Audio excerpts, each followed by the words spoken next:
Hi guys! So today I'm finally getting around to making this video of my absolute favorite pancakes, which I guess you technically call that crepes here.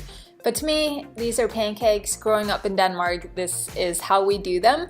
And they're so super simple, and you've probably seen me eat these in my vlogs all the time. Whenever I have a kitchen I can make them, I do it. So why don't we just get straight to it. It's super simple. The first ingredient you're going to use is arrowroot. I talk about this so often. This is really the key to get that gooey consistency, and cardamom is my secret ingredient, along with some cinnamon that I love in absolutely everything, a tiny bit of salt, and vanilla powder, which is optional, but I highly recommend it. For the bananas, you're gonna make sure that they're really ripe and spotted, and the darker they are, the sweeter the pancakes are gonna be. So don't try and make them if they're not ripe, because it will not turn out the same way.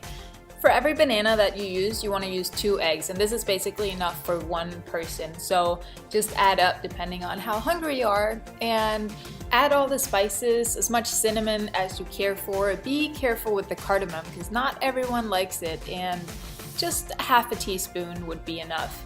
Sea salt, just a tiny bit, and vanilla, I sometimes add a little more than what I probably need, but I love it, I can't get enough. And my trick is to blend it all and then add the arrowroot. This way you kind of avoid all the flour sticking to the sides, but you could just add it all at once and blend it up, but this is how I like to do it.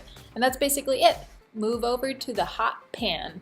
Today I'm cooking my pancakes in duck fat just because that's what JP had in the house, and I kind of like the taste of it. And I've been told that this step is actually a lot harder than it looks, but you just want to make sure that you start out with a hot pan and add just enough to cover the entire pan, and then you want to wait for the bubbles to appear. And that's when you know that it's time to flip it. And you can also see that they start to get dark right around the edges, and this is another sign that they're ready. You kind of have to tilt the pan. I'm not sure how to explain it, but I think you'll get a hang of it.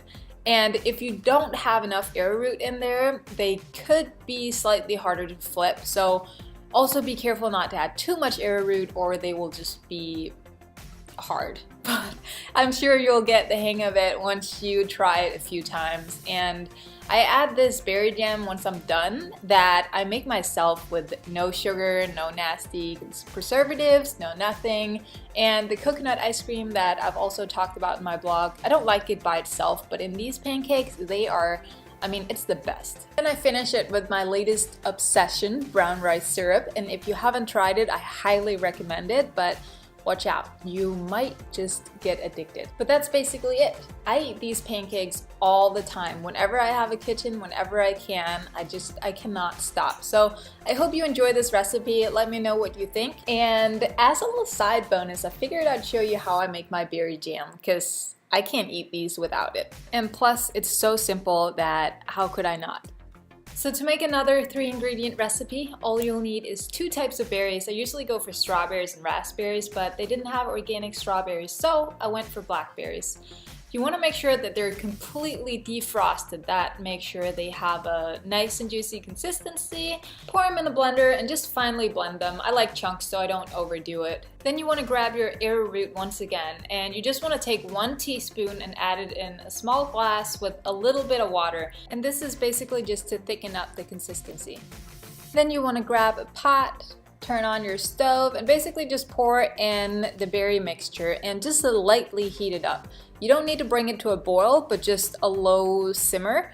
And once it simmers, you want to add the arrowroot and just keep stirring so you don't get any chunks. It will turn slightly white once you add it, but just boil it long enough for the white color to disappear. It will go back to normal.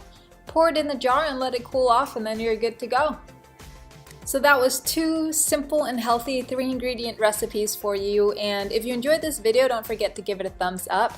Like it, share it. Pancakes doesn't have to be a guilty treat that you only enjoy once in a while. Like I said, I eat these every day. So make sure you share it with your friends and family, and I'll see you next time.